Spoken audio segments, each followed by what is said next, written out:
Hi, I'm Steve Deace. So if you're looking for a summer worldview camp, this is the place to be. July 16th through the 20th, we're going to encourage your kids to become the next generation of cultural leaders. We've got pastors like Douglas Wilson, filmmakers, cultural critics and commentators like myself and Matt Walsh from the Daily Wire. Sign up at calledconference.ninja. Again, Moscow, Idaho, July 16th through the 20th, calledconference.ninja.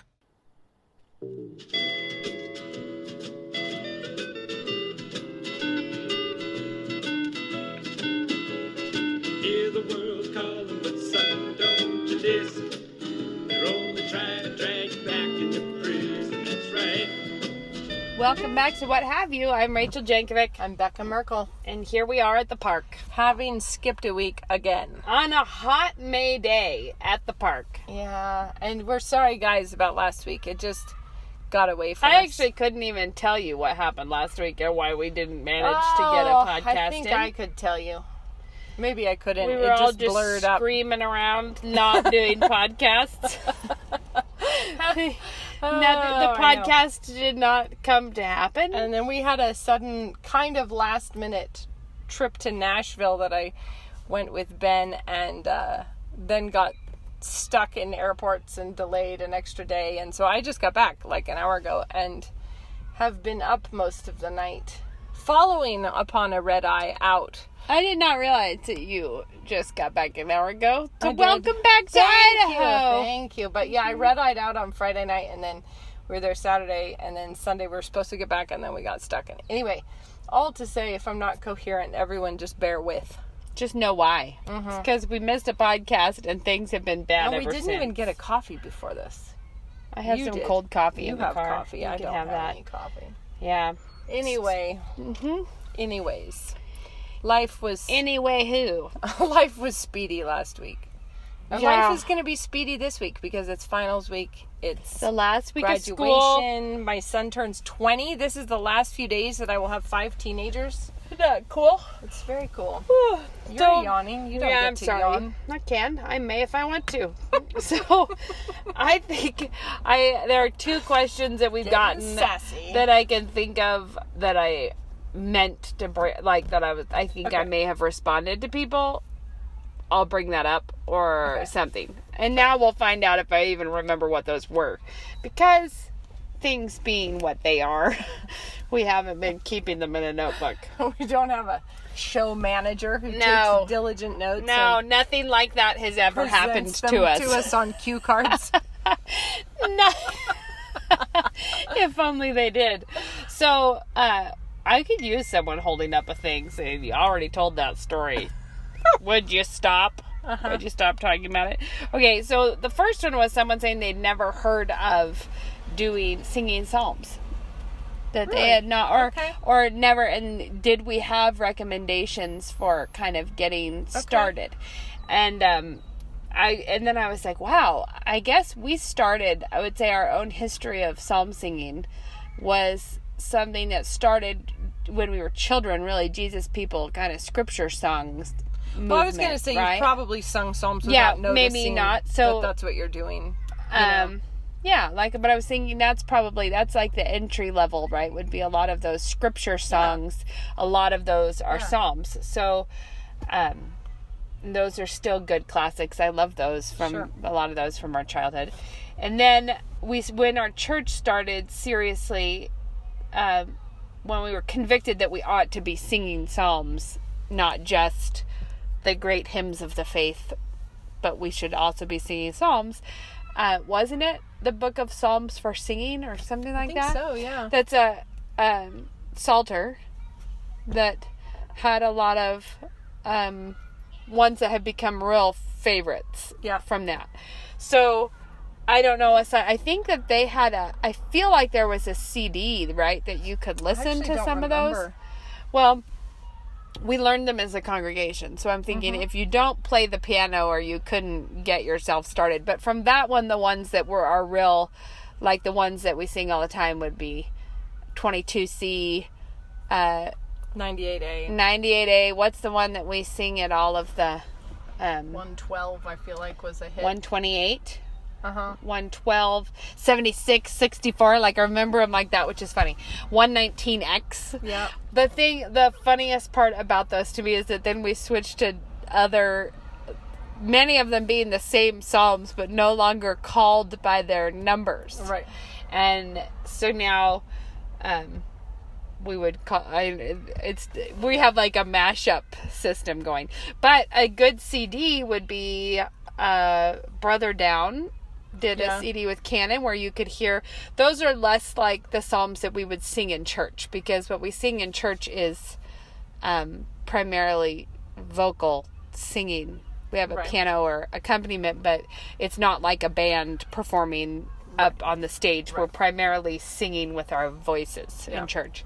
But those are still great ways to learn some of the psalms. And then it's a great way to just get, because some of those, the early kind of like chorus ones that we knew, they're a great way to learn like 2 verses. But the fun thing about singing a whole psalm is that you actually get to know the whole psalm and not just a little snippet some of the it. Psalms, like 119X, we're not singing the whole psalm, we're singing X. But you might learn entirety of and I do love that when I read the psalms, I sing the psalms. You can't read a psalm and not notice like and then we got into a phase as a church where we started doing more with the through composed psalms, like 95, and those are oftentimes less winsome at the outset in their tune. Like they're less you're not often bowled over by the tune of a through composed psalm, and you might be like, what's this about? But because it does not repeat the tune is set to the words. Yeah, you should explain through composed means. Through composed means there's no verses. And it's also not turned into poetry. It's not rhyming. There's not changes of words. Yeah, you're just basically, it's the psalm the way you would read it in the Bible, and a tune that takes you from the beginning to the end. Now, the part that's less attractive about that is just that it can be harder to learn. I mean, it's harder to catch on to. And you're right, it can be less catchy. And sometimes the tunes, because it's not rhyming and because it's not, like, it can be less catchy. But the massive advantage to that kind is that you actually learned the whole psalm from the beginning to the end. Right. And I think we could probably, there's a lot of psalms that we've learned that way that I know my children, without ever having tried to learn it, know the whole psalm. You know, and so, and some of those, I'm not trying to say that they have to be bad tunes or something. They're just less often. Right. So that's something, and what we sing now in church is a real combination of all those things, except for the scripture songs of the guitar days. We don't sing those in church anymore. But we sing those with our kids, and in the psalm sings we might do that. The psalm sings are fun though, because if you get a bunch of people together and at least one person who can play the piano, then split up into parts, and even people who are not music people, if you isolate out the bass part and teach them the bass part and then teach them the tenor part, and you can get a group of very average people to be singing 4-part harmony, and it's so fun when a whole group, really fun, when a group like suddenly notices that they can do that. It's really infectious, especially in that first Psalter we talked about, the songs for singing or psalms for singing, or isn't that what it was called? I don't know. I think it was called that. I think of it as just being the Psalter, but I know that there's more than one of those, so, whatever. But there were a number of fuguing tunes in that, and those are always crowd favorites, because a fuguing tune means that the parts come in at different times. So usually there is all 4 parts, so the 2 men's voice parts and 2 women's voice parts sing some kind of an opening, and then it's usually the second half of the verse is the fuguing tune. Yeah, I don't think that's a rule. It just happens. Yeah. But they're not usually choruses because they're usually separate verses on those. But then they come in different parts. So like the basses come in, and then the tenors, and then the altos, and then the sopranos, and then there's some repetition, and they're really fun to sing. So if you have people who can pick out parts and learn it in a small group, it's really rewarding. Yeah. It's fun to do. It's fun. Are there any other psalm singing recommends that you have off of that? No. I was like, I feel you like just we've sprang that one out. Oh, no. I hadn't thought about it at all. I know I hadn't really either. Our church does have a app Christkirk, right? Christkirk, if you go on there, there's a section in the app that is music, and there's a number of the songs being taught with David Erb playing the piano, but the music up on the screen, you can actually listen to it. So what I would do when we had a new psalm, sometimes we would just listen to it in the car over and over with the kids, and they would sing along, and then we would learn it. So that's a good resource for, someone teaching you. So, okay, closing out the Psalms question. I like this sort of like letters to the editor episode here. Yeah, except for it's just 2 letters to the editor, and I'm hoping that's all I remember. I'm just going to say that I'm horrifyingly bad at Facebook messages. Like, I don't notice that they came through. And so Rachel is the person who is good at answering questions. We say that, but then again, I don't. Well, you're better. Sometimes you handle a question. I do. If I see it, I try to handle a question. But my trouble is I honestly just don't see it. So that's all right. So this is the second question was about kind of like loved the discussion of various raising boys and girls kinds of things. But the what she felt like we were not discussing is, but what do your boys do while you're doing all this stuff with your daughters? Surely they need to be doing something also. Sure. So I would say like just practical boy tips. Is that what we're talking about? Yeah, but I think, and I actually just made me think we hadn't been really clear on how these things really go down in real life and real time.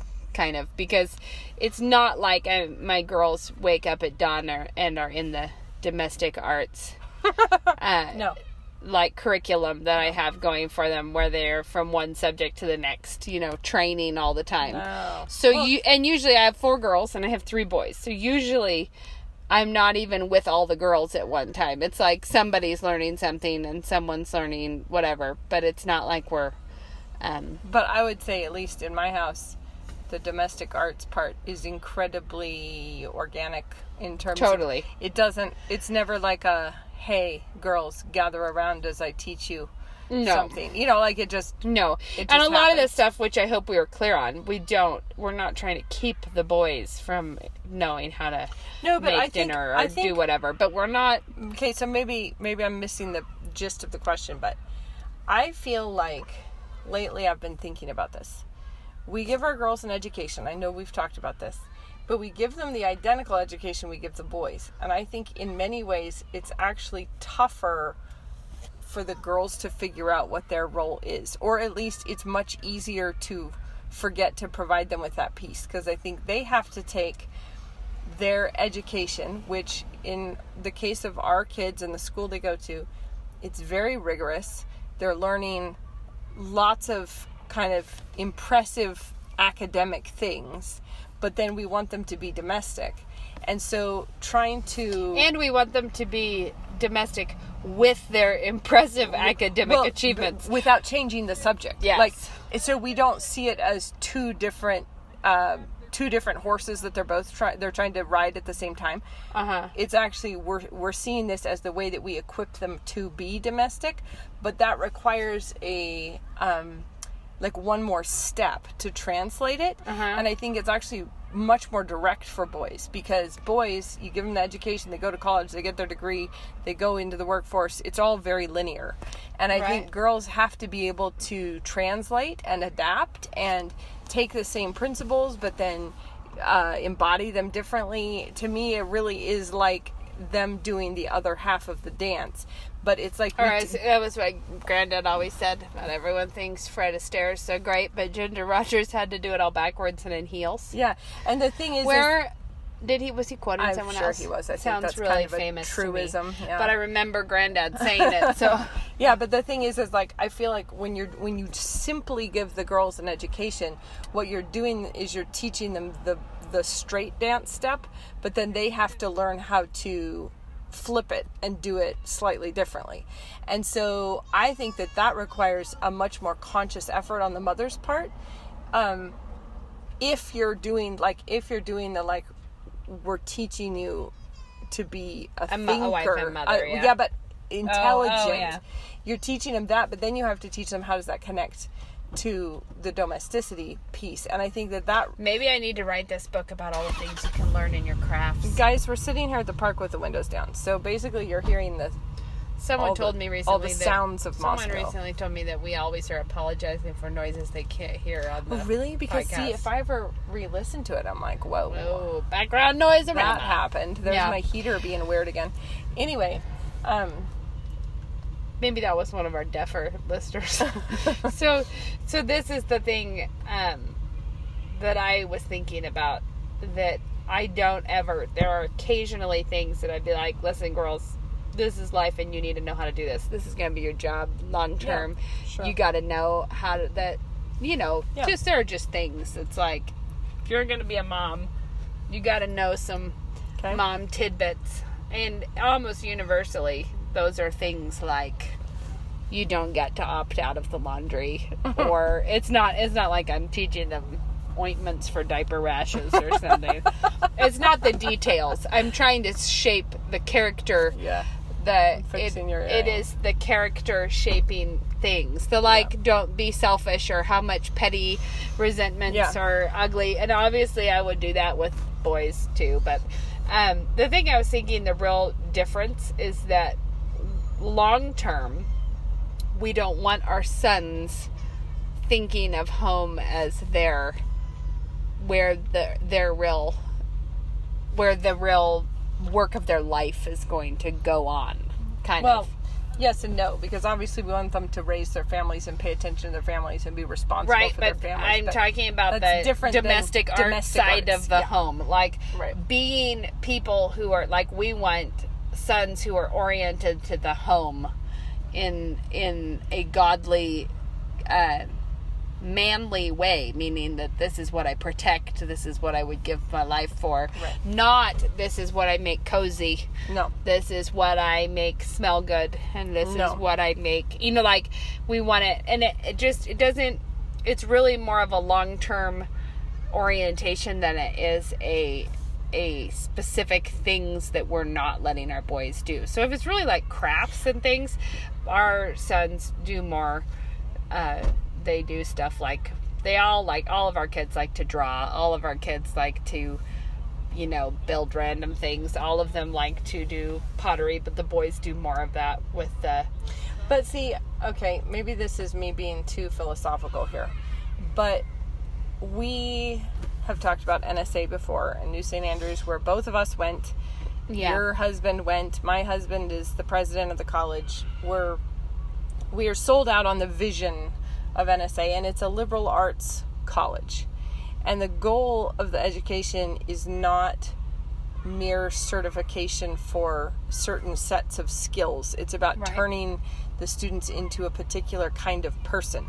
And so we're trying to create students who are equipped to think, to communicate. There to goes our speak. neighbor in the parallel Yeah. parking. Yeah, we got that happening. Mm-hmm. But basically, our approach on this is that if you create a particular kind of person, then acquiring those skills is going to be the least of their worries. You know, like, Yeah. they of course, if you've created a person who's intelligent, motivated, able to think clearly, communicate effectively, then they're going to be able to pick up any number of things and do it well. And I think that that's kind of our approach on the college end, but I think it's kind of our approach with child rearing too. Totally. Because we're trying to turn our kids into a certain kind of person more than we are trying to get them to tick the boxes of having acquired 1,000% whittling that, which is what I skills. meant by not worrying about diaper ointments or Yeah. something. It's not the details. It's the, what kind of a person are you that you see, you know, like for instance, it would be just as likely that I would make someone finish a perler bead project. Like, you must push through this and finish it. Mm-hmm. Like, if you got halfway into your perler beads and knocked it over and then got bummed out about it, or Right. whatever, I might make you finish the perler bead project, and Okay. not because I care about the perler bead project at Sure. all, right? Like, it's kind of, Yeah. I don't care So in no, the I wouldn't end if have- we have a plastic ironed turtle is neither I here wouldn't nor have there. made you start it, but now that you have, But I'm gonna now make that you got finish to it. this, you're going to have to finish this. Yeah. But I don't do that in a hyper way. I'm not following them around all the time, checking for things. No. I'm just saying sometimes you see a real open door of character building opportunities where someone is like, whatever, I didn't really want to do that anyways. And you're Right. like, nah, that's not how we do it. Like, let's go back and, or I talk with my older girls about I'm sure I've talked about this before on the podcast, but letting your ideas die with dignity. Yeah. I'm like, if you had an idea and you started it out and it didn't work, like it was Yeah. not coming together, things I can think of in our home would be like someone tried to whiz up a fleece alligator and it looked like I would say these are some of my forays into spray foam. it just was like, well, there you took a shot at that, and that's super not what you intended or had hoped to see coming out the Yes. other end. Yes. And I'm like, so my feeling is just learn from it, toss it, don't be overly precious about it, No, laugh it's about it. fine. Like the things that we want to see in a child who has done something like Yeah, that. but I think back to the boy thing. I think my point here is that, like, on the college level, this is my metaphor. On the college level, of course, you can't teach people to think and express themselves and be articulate and be hardworking and so forth without actually giving them tangible lessons and things to work on, right? You have to give them the books Either to that read. or they'll find it eventually Yeah, on but it's their like own. But you yeah. have to give them a stack of books to read, and you have to teach them how to engage with it and everything. So you have to have grist for the mill there. I mean, like you have to have the actual things. But I think the way we view it is that those books are less the point. You could have probably picked a different book and it would have been just as good in terms of a lesson. Now, not totally, but it's like if you were given the choice between 4 different church fathers to read and you picked one over the others, it's like, sure, you probably could have picked B, C, or D and it would have had the same general effect. Because it's less about the material. It's partly about the material, but it's more about the effect that the material is producing in the person. And I think Which is why it matters less what you forgot that you learned. Yes, because it still shaped you. it shaped you. And so I think with the kids, with the child rearing stuff, like, I don't have a specific set of, like, kind of dangerous book for boys skills that my boys need to have. They need to all know in how this to. age of internet lists, those things are Yeah, popular. and the thing is, it's like, I'd be just as happy if one of my boys was spending a long time trying to figure out how to build a, picnic bench as if he was deciding that he wanted to figure out Keep Hebrew bees. grammar over Yeah, the no, summer it or doesn't, keep yeah. bees. But if he was deciding what I'm going to get into is embroidery, I would steer him away from that because I say, feel nah. like there's a huge broad spectrum of things that he could get good at, and just point him in the Just right gentle, direction. Gentle But then- encouragement or yeah, steering. but then and, like let it happen as it happens. Like don't turn into the micromanaging mother who's got the giant checklist for the summer of all the weird little things that they need to have gotten done. I'm already making a checklist, but only for the books that each kid has to read before. Like the ones that is not very much. They all read like a bushel a day of something, but there are those things that I'm like, wait, have you never read, fill in the blank, whatever. Yeah. It's time. I'm not opposed to that. You're I'm so saying, opposed. You're so telling me I'm not all allowed I'm to tell my saying kids what to read. Is that if you're coming up with a list of things that Farmer Boy would have known how to do, and so you're going to have to make sure So that your therefore, son learns yeah. it all so that he has the art of manliness at a young age. It's Yeah. less about that. It's more like, no, teach him to be a hard worker, teach him to be interested, teach him to be creative, How teach him about to being be the diligent. kind of person who has a sparkle in their eye all Yeah. the time? Someone who is enjoying life, understands the reward system of putting work in and getting maybe pleasure it's out just of things. climbing trees, or maybe it's reading, or maybe But it's... the thing, I think, more specifically answering this question, I'm not doing domestic arts class. Like typically, what are my boys doing when I'm doing that? Oh, they're probably, I mean, like, when I'm teaching a daughter to knit something, or when I'm specifically working on something with her, oh, well, he's probably reading or playing with the other kids, or in the backyard, or with, like, I'm not being like, I'm not like calling everyone to the big event and then saying, not you. You must go away from this place. Right. Haven't seen Moses lately. We're trying to keep an eye on the playground here, guys, but I'm pretty sure he's there, Rach. Yeah, Moses is my recently potty trained. That's a Check big out moment. that thing. That's a big Not moment. another diaper in my house after, like, we had a couple tiny windows when I was probably big pregnant with someone, but it's been 13 years Oh, man. of diapers. We did a loose calculation. We believe it was 21,000-ish diapers. It's like, and that's like on Oh, man. Isn't Okay. that funny? Well, I'm going to tell you this. This is weird that I read this article. You can tell I was sitting in an airport. And there was something prompted me on my Facebook feed. I don't know if it was suggested or if somebody shared it, but it was an article about like 15 celebrities and the reasons they chose to never have children.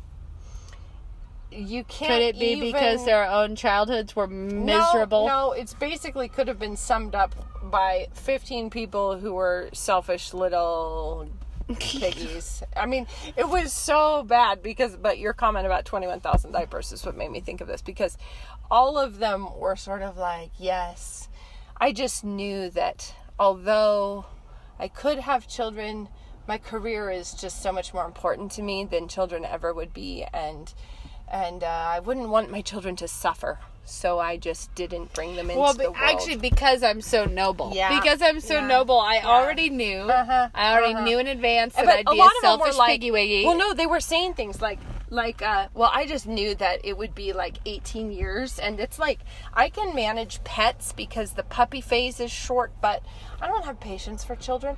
But this is like Oprah Winfrey said that. You know, it was like, I'm good with puppies.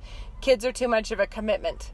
And then it was like, I mean, it was just a lot of people all saying the same thing over and over and over, which is, my career is too important. Did you see that horrifying news story from Australia?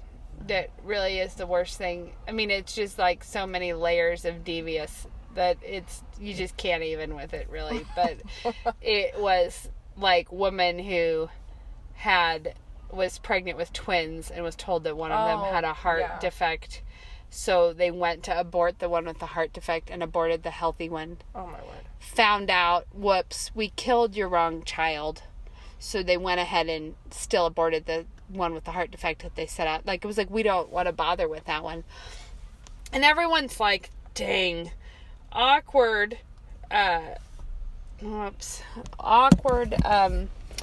like, apologies from the hospital, but you're like, but no one apologizing for the whole fact that you were in that sort of thought process in the first place. Yeah, you know, amazing. like, no, But the thing about the celebrities all being too selfish and caught up in their own affairs to have children is just so noticeable how little our culture actually esteems the work of motherhood and the sacrifice of motherhood and the decisions to put your own interests behind someone else's something else for 18 years or more than 18 years. Yeah, exactly. But I just think if you have more than one child, definitely more than 18 years. It's like shocking how little we actually esteem it, you know? And the idea of a mother doing that for 13 years, changing the diapers, is not seen as noble. It's like, man, idiotic. What a drudge of a life I've been living with me and my 21,000 diapers. Yeah, and I think for like lots of women who are actually in the midst of doing this, it's like, it's hard. It is hard work. Like, it really is, and it does have a certain glamour to it. No, there is a certain kind of, like, there's a series of mothering emotions that don't have names. Like, that no one has classified and categorized these, but boy, are they ever a thing. So when they overtake you, you don't know what it is. Yeah, the one that I can remember that I've probably said this, it just still makes me laugh, when the oldest four were all little. So when it was like me and all people who were not really much to talk to. So like, they talked, but not. It was like you really were not talking to a person who could follow your thought all day long. In that phase that was uniquely trying, I think probably 3 of them were in diapers at that time. I was getting a jump start on the 21,000. And there would be the kind of emotion that was like, if Luke was going to be like, 11 minutes late, that I actually felt like, realistically, I may die before then. Like, 11 minutes. Yeah. There will be no surviving. But that's like a really unique feeling, like, where, and it's still, every once in a while, it can happen to me at some time where you're like, if I'm really tired or really hungry or really behind on a bunch of stuff or all of those things at the same time, and you're like in a dirty kitchen without a plan for dinner, and everyone's like, I'm super hungry, what's for after school snacks, or what's for, and typically everyone has a different question, but it's like a question overload moment. That's an emotion that has no name, but it is a very real and palpable feeling. It's akin to claustrophobia. Yeah, it so is. And it's almost like mental claustrophobia, because people say things like, can I have an apple? But you have to like run the scenarios, because if I say yes to this person, how many other people are going to want an apple? And what if there's only 3 apples, but I know I have 6 children who want an apple, to slicing and then them. I will have like started something that I never meant to start, and then or people can't find socks, or they can't, and you're like, I'm going to die. I'm going to die. Or you have seemingly insurmountable problems, but then if you can just step back for a second and you realize it's so funny, because it's like, it's the bathroom drawers and you feel like it's this mountain you can't climb. It's like you're like, there is no answer, there is no hope. You don't see it. There's old tubes of toothpaste. I have taken my whole heart and soul and I've gone really little with it, and I have tethered the future of all of us to like some really tiny problem. Like, that's what, as I have said before, when I caught myself before telling my children that they would never be allowed to have curtains again. You have to be in a special place. You have to have gotten to a special place to think that that's reasonable talk. So the thing is, this is the case. But I think that in that moment, when, what's the word for the opposite of glamour? Like, the disglamour of life it's really kind just of like overwhelming. The realness of it. The There's thing something about it kind is of raw. There's a huge temptation to resentment, and that temptation is being fed like day and night and night and day by our culture. This is worth resenting. This absolutely is worth resenting. And the thing about it is... like, poor you. You should have taken time for yourself. Or they say things like, someone will pop off with some nasty piece of something. Like, today I couldn't take it anymore, and I left the house to get myself a pedicure and a manicure and ignore everyone, and they can jolly well deal with their own lives. And then there will always be someone there to say, I'm so proud of you. Somebody to hold your coat. I am so proud of you, for taking responsibility of self-care. Self-care. For loving yourself and stepping out there in this selfish way. Amazing. Did I already say it on the podcast about that funny thing? I think so.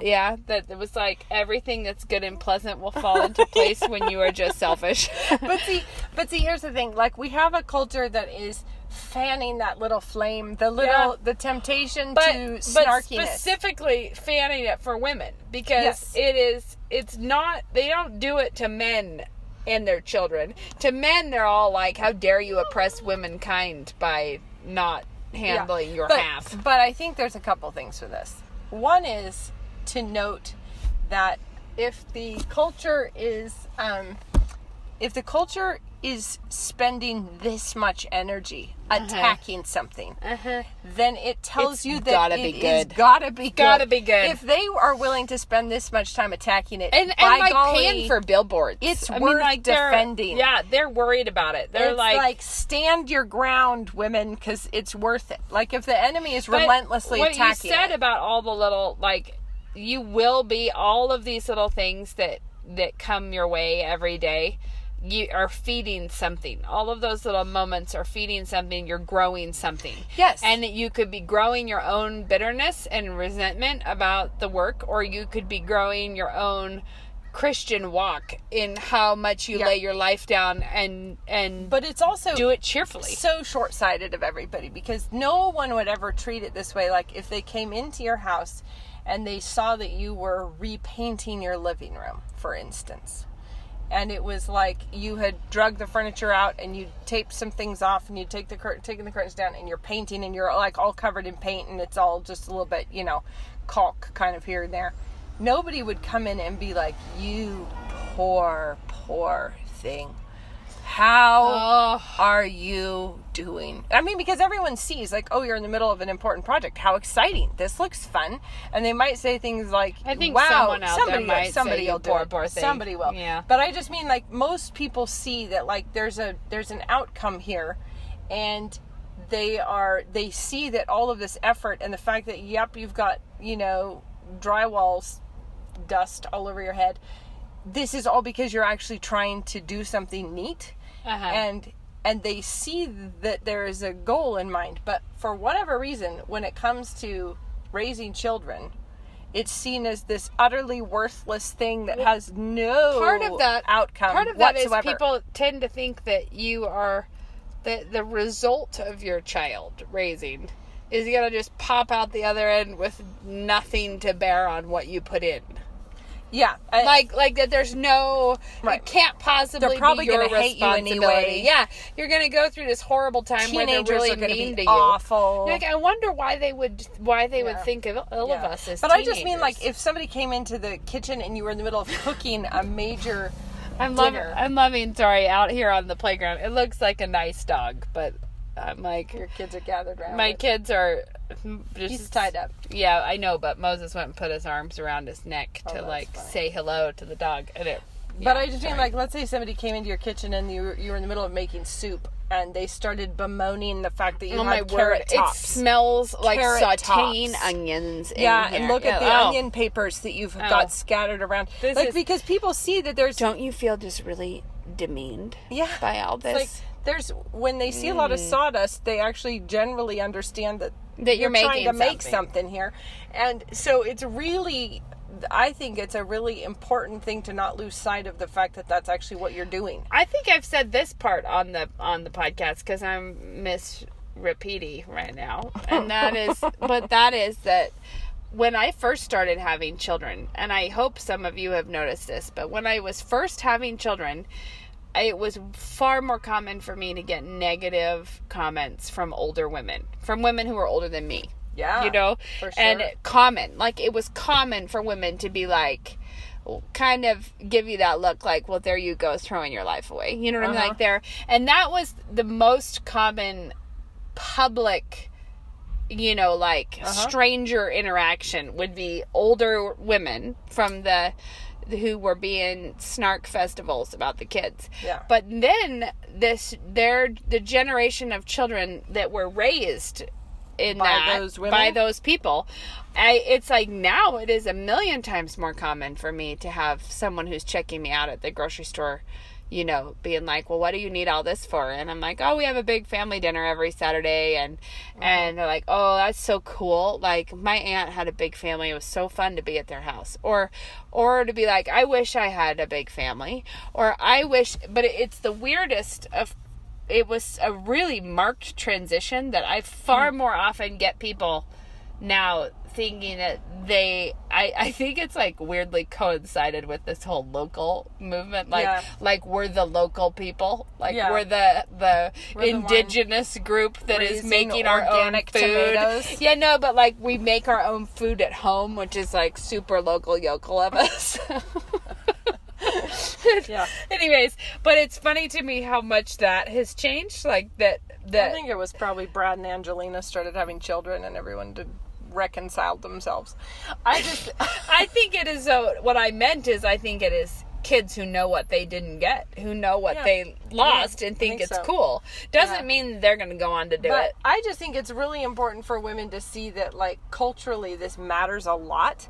And it's like nobody in war, nobody goes around attacking targets that don't mean anything, you know? No, you don't put a lot of work in on that. Sometimes you end up just fighting on the ground that you're on because that's where the enemy is. But most of the time, if you're planning out your spring project in war, you're going to go for the city that you actually think would matter if you take it. Yeah. And I think that we should see that is like if the enemy is attacking relentlessly and has been for generations on this, Moses you're just getting killed about Moses. I am, That's because hilarious. he's taken up a catch game. This dog is just giving him the tennis ball right back. They're playing like 2-foot catch. It's pretty cute. Yeah. But anyway, if the enemy's been relentlessly attacking it for generations, yeah, perhaps we should tune in that's where our flag is. It's like, hey, maybe we lost track of where the real flag and capture the flag was. Not let them capture it, and they keep on saying that they have, and that's the thing. They're like, this was it, our triumphal exit. We're done, and then they keep trying to get it some more, which makes you think maybe you didn't get it yet. So, and I think that lots of times, especially around Mother's Day, we can get lots of little sweetsy, feel good, appreciate your mother stuff, and I'm not opposed to that, but I think it's so much bigger than that. It's shallower. So much more important than that. Like, and yes, it's true. All the diapers, all of the scraped knees, all of the up in the nights, all of those things. But I think that those little commercials tend to have the happy outcome is the sweet little child who puts his chubby little arms around your neck. They never talk about the happy outcome being like that you're not parenting little kids because of the preciousness of little kids. You're parenting them. Like, think of the psalm about like arrows in the hand of a mighty man. And I think too often people put little arrows on the back windshield of their car without actually thinking about what it means. You know what happens is that people just don't want to be affiliated with different uncool Christian movements. So where the Bible talks about happy is the man who has his quiver full of these arrows. But then we're all like, quiverful movement, that was weird. You know what I mean? Like, don't want to be associated with quantity over quality. Like, but just crank the kids out. The psalm doesn't say like all the puppies in the basket will be the man who has a bunch of little sweet children. Like all the little bubble gums in the bubble gum machine. Yeah, and that actually goes back to what we were talking about before, was that what we're training our kids to be is a certain kind of person. And I've said before, it was a theme of a Grace Agenda before. We want our daughters to be dangerous women. Like, we want them to be an absolute threat. But not because they're being like men, because they're being like women who actually are defending what we're talking about, who are fighting with the power that God has given us. But when the psalm, it doesn't just say whose sons are like arrows.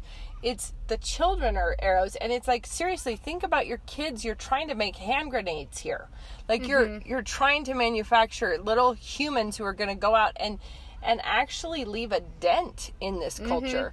And so it's so much bigger than just, and then we'll have that beautifully sweet family picture that we can frame when everyone was clean and all wearing matching white shirts. It's like you're aiming for something so much bigger and more important than that then when you think about all the diapers and all the runny noses and all the sleepless nights, it's not a big deal. It's so worth it. But I think about it when I look at Grandpa Jim.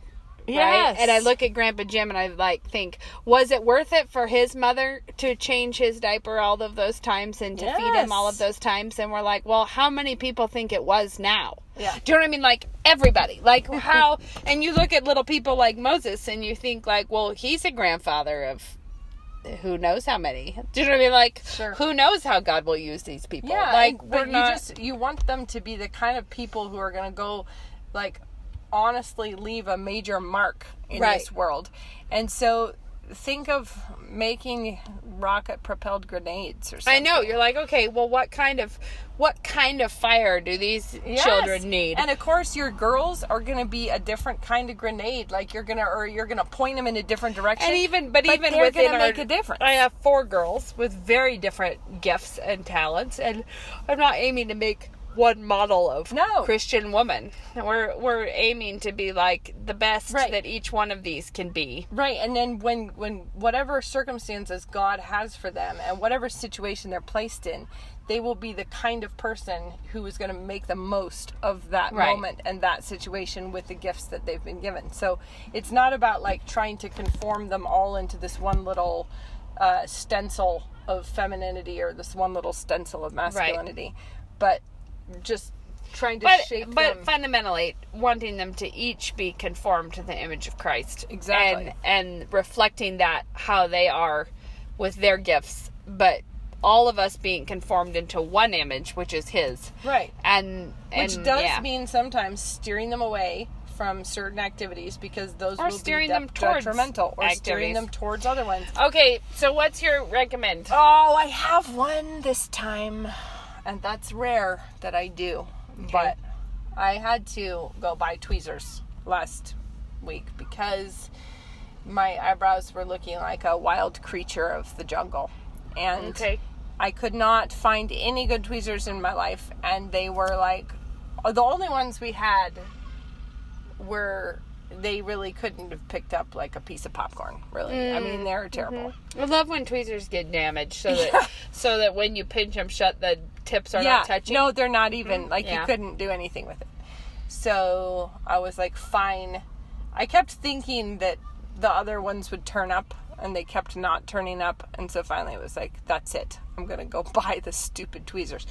And usually when I buy tweezers, what is it, like $3-4 at Walmart, kind of a level of tweezer that I usually get. That's why we live with this. That's why it's a problem. Yeah. And anyway, I was near Ulta, so I just ran in Ulta and I went to the tweezer section, and the lady was like, actually, if you want the best tweezers in all the land, go over there and buy the Benefit ones. So I took her at her word, but they were like $20. And I was like, whatever, fine, I'll buy the silly tweezers, because things were reckless. They were very reckless. So I went and bought them. Oh my word. It's amazing. It's like $20 is very worth it for these tweezers. I had thought that about Tweezerman. Tweezerman tweezers also offer a very, very pointy one. But see, these aren't even that pointy, but they have a fabulous texture on them. But anyhow, she told me, she was like, well, Tweezermen are obviously the ones, like, because there was the whole rack of tweezers. And she said, here are the Tweezermans, these are good. She's like, but if you want the best ones in all the world, go over to the Benefit section and buy those. So I did, and it was amazing. It's good to know. It was really good. Yeah. What I was going to say is the really pointy Tweezermans are well worth having if you were a sliver remover of your household. Yeah. Because instead of trying to, dig around with a blunt instrument trying to get a sliver out, having a pointed end that just this extracts. Actually, that you bring this up, this was what propelled me off to Ulta, was me trying to get a piece of glass out of Ben's foot in a place where he couldn't reach with these terrible tweezers. And it was like trying to do it with maybe a butter knife. Yeah. Like trying to get it out. It was so bad. Completely unhelpful. So I ended up going and getting them, and I'm going to say it. They're worth it, guys. It's good to know. I think it's great to know because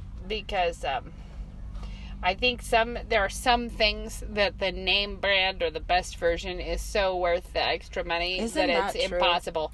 I will tell you, I can give you a list of the things that I believe only name brand. Okay, give it to me. Honey Maid graham crackers. Except for I'm mad at them right now. I have been mad at them for some time. They've been doing gay commercials. They're dorks. They're actually worse than dorks.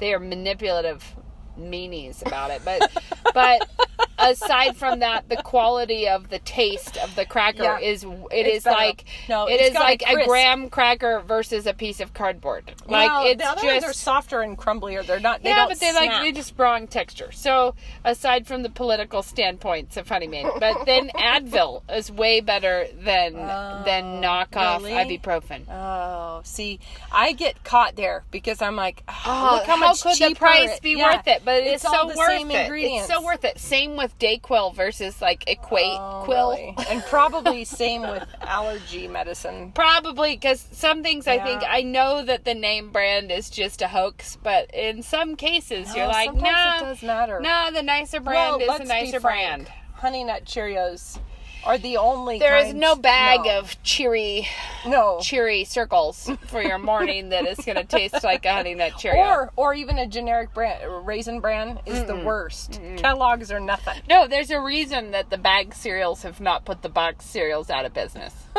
There's a reason there. I love I was at the grocery store with my kids just today, and we passed by, and one of my kids was like, "Oh, Mom, look, they have Biscoff." You know, it's like Nutella and Biscoff. Yeah. I was like, we don't need to get fat this week. Let's we'll save that for another time. Oh, No my need to word. get fat on Biscoff right now. I'm getting fat already this week. I don't have need that any scheduled. extra. I have that scheduled on pastas. No, I have something else for that. Dear. Yes. Anyways, So do you have a recommend? Well, I just gave them all. I just gave all my That's not a amazing recommend. recommends. Yeah, name brand Advil. I'm on it. I'm on it with the hot tips. We're moving. Times are not the clearest. Okay, of you should times. be giving us some moving tips from your great. Oh, should I? From your great I'll wisdom. give you my hot tip. So, Okay. because we're moving into Mom and Dad's, I've been, because my parents are moving into my grandpa's house to take care of him, and we're trying to build our house, so we're moving into my parents' house because we sold ours, so we can build ours. So, this masterpiece of timing that God worked out for us. But now, so since it's my parents' house, I'm trying to move things over there that I can now to get, like thin the crowd. Yeah. But I took our Duplos. And our Duplos is not a slim amount of Duplos. Our Duplos is a Duplo barrel, sort of. It's a big Duplo bucket. And I opened the car door and grabbed the big bag that I had full of some fabric that I was bringing. Also pulled that out and knocked the entire bushel. No, way more than a bushel. It's a lot more than a bushel of Duplos out onto their driveway. So Duplos just went everywhere. And I was like, see, this is the strategy of thinking ahead and dropping some Duplos off at Mom's. That's like a hot tip for moving. Yeah. Take things with great lots idea. of small parts and just throw them out on the road. And it wouldn't be so bad if it was just Duplos, except for when that happened, it revealed how many pieces of smaller Legos and Playmobil and Magnetiles were in the Duplo bin. Yeah. So then we had to sort those. So now my whole life is that kind of baggie full of mixed goods that I am not loving. Yeah. But it's all right. Oh gosh. Who was that? Did you see what happened? No. But It's so sad. There's a dad playing catch with his son, and he threw the baseball, and it just went right over his mitt and just pegged him in the nose. Really? that's the hard times of being a dad who's doing a good job. Yeah, And he then is you doing a beat good him job. on He's the pinching nose. his nose because I think it's No, but I bleeding mean, like he's already crazy. doing a good job that he's playing baseball with He's him. just All right, pinching well, off the blood. we should go. Okay. We'll try to keep you in the loop. We are with going to podcasts. okay, guys, we're trying to figure this out, but I'm leaving for England soon. this week, so We might have to go on a summer vacation. well, but we're going to see if we can figure out how we could do this on the phone, but it might be really terrible quality. Yeah, so If you don't hear from us, we'll for talk a to you while- later. We'll update them on that. Yeah, Oh, we'll we maybe can do find a way. something All right. All right. See you later. Have a good time.